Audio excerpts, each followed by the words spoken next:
ترکی میں زیر آب آنے کے خدشے کے پیش نظر قدیم مسجد کو جدید ٹیکنالوجی کے ذریعے محفوظ مقام پر منتقل کر دیا گیا ہے۔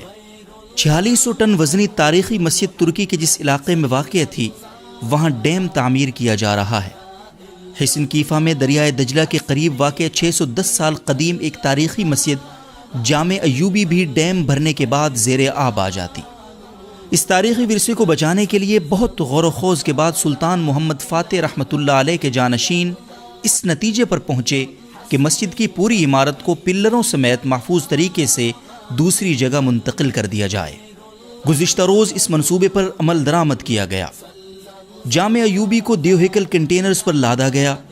یہ سارا کام روبوٹس کے ذریعے سر انجام دیا گیا۔ بعد ازاں اس مسجد کو 3 حصوں میں تقسیم کر کے 2017 میں تعمیر ہونے والے پارک حصن کیفا نیو کلچرل پارک فیلڈ میں منتقل کر دیا گیا ہے۔ خانہ خدا سے محبت کرنے والے ترکوں نے یہ انوکھا کارنامہ سر انجام دے کر اپنی سنہری تاریخ کو زندہ کر دیا۔ گزشتہ روز جامع مسجد ایوبی کی منتقلی کا کام مکمل کر لیا گیا ہے۔ مسجد کی عمارت کو 3 حصوں میں تقسیم کر دیا گیا۔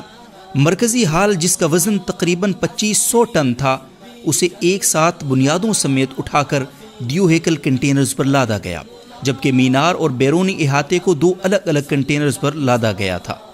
ان حصوں کا مجموعی وزن 2300 ٹن تھا۔ اس مقصد کے لیے 352 پہیوں والے دیو ہیکل کنٹینرز لائے گئے تھے۔ پہلے عمارت کی چاروں جانب گہری کھدائی کر کے اسے جڑوں تک خالی کر دیا گیا۔ پھر 610 برس قدیم اس عمارت کو ٹوٹ پھوٹ سے بچانے کے لیے چھت اور دیواروں کو اندر اور باہر سے سہارا دے کر محفوظ بنایا گیا۔ پھر ہیوی مشینری کے ذریعے اسے بنیادوں سمیت کنٹینرز پر رکھا گیا۔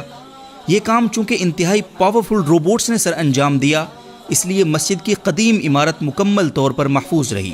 تقریباً 2 گھنٹے بعد مسجد کو مذکورہ پارک پہنچا دیا گیا۔ یہ پارک مسجد کی پرانی جگہ سے 1 میل کے فاصلے پر واقع ہے۔ مطلوبہ مقام پر پہنچانے کے بعد بھی روبوٹس نے نپے تلے انداز میں مسجد کی عمارت کو کنٹینرز سے اٹھا کر نیچے رکھ کر تینوں حصوں کو زمین پر جما دیا۔ اس عجیب و غریب منظر کو دیکھنے کے لیے صحافیوں سمیت بڑی تعداد میں لوگ موجود تھے، جبکہ ڈرون طیاروں کے ذریعے اس کی عکس بندی بھی کی جا رہی تھی۔ اس سے قبل حصن کیفا کی کئی تاریخی اشیاء کو اس کلچرل پارک منتقل کیا جا چکا ہے، تاہم عالمی میڈیا نے تاریخی مسجد کی دیو ہیکل عمارت کی منتقلی کو انوکھا اقدام قرار دے کر اس کی بھرپور تشہیر کی ہے۔